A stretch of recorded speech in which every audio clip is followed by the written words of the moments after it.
It's time now for Media Watch with James Creedon. Hello, James. Hi, Sanam.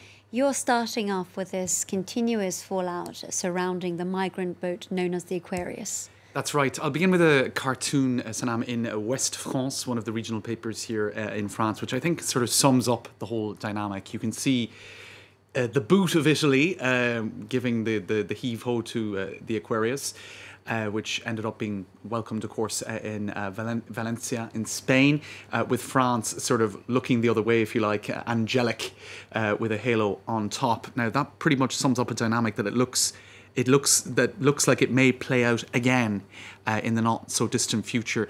Le Monde has been reporting on the sort of fallout of, I suppose, a crisis of sorts that has certainly seeped into the political sphere as well in Europe. In the Mediterranean, other NGO boats are threatened with the same outcome as the Aquarius. Now, they're looking at the fact that since last summer, summer of 2017, when Italy really started to harden its policies, and certainly since the recent election, but last summer it was already happening. There were some 17 boats, NGO boats, working in and around Italy, and now that has fallen to 3, dealing with a crisis that has in no way lessened. Now, what they say in this article, they interview various NGO workers. Ruben Nugabar of the German association Sea-Watch, he said, the same number of people are still going to take to the seas. They're going to go into boats that are maybe not seaworthy. So the direct consequence of this is that we're going to see more deaths. Just some statistics also in that article. 600,000 migrants have crossed the Mediterranean in the last 4 years. That's 0.1% of the population of the European Union.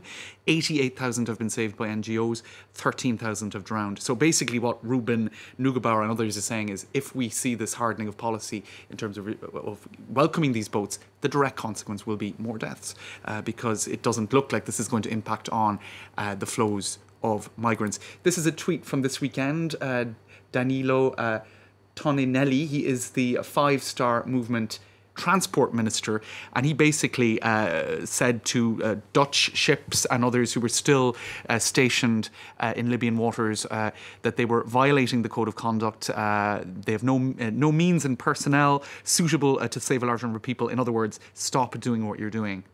And that's coming not from the League, but from, one would imagine, the more moderate side of that coalition.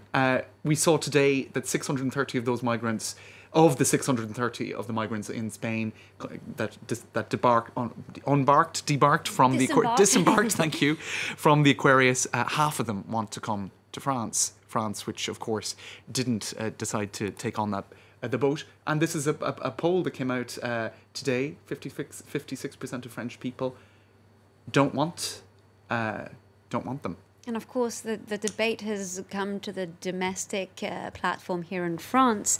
The former French Justice Minister, Christian Tourbillon, spoke out about France's silence over this matter. That's right. They're calling it was in yesterday's Journal du Dimanche, the main kind of Sunday paper here in France, and they themselves called it, the paper, her J'accuse, which is the famous text by Émile Zola, sort of pointing out essentially anti-Semitism. And what she's saying here is, throughout the history of France, really, waves of migration of various different kinds have been absorbed into French society. She mentions the boat people of Vietnam and Cambodia, refugees from the Spanish War in 1936, and never throughout history has a society collapsed as a result of this. And she says this is not about being naive or banalizing the situation. Maybe that's Fringlish, but she said, of course, it's difficult. It's not simple, but it's never been a challenge that France cannot handle. And she was very critical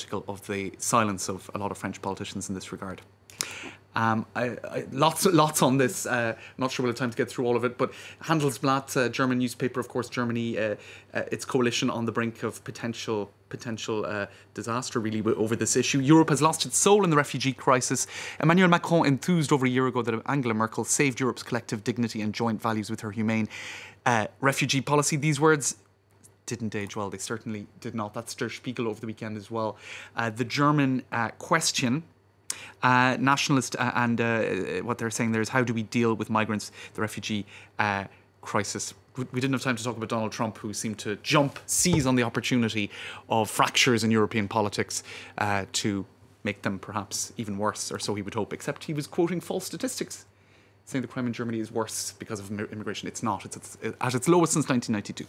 James Creedon bringing us the latest on that topic that I'm sure we'll be addressing for days and months to come, unfortunately. Thank you very much for Media Watch. And thank you for watching. Stay tuned for more news coming up with me very shortly.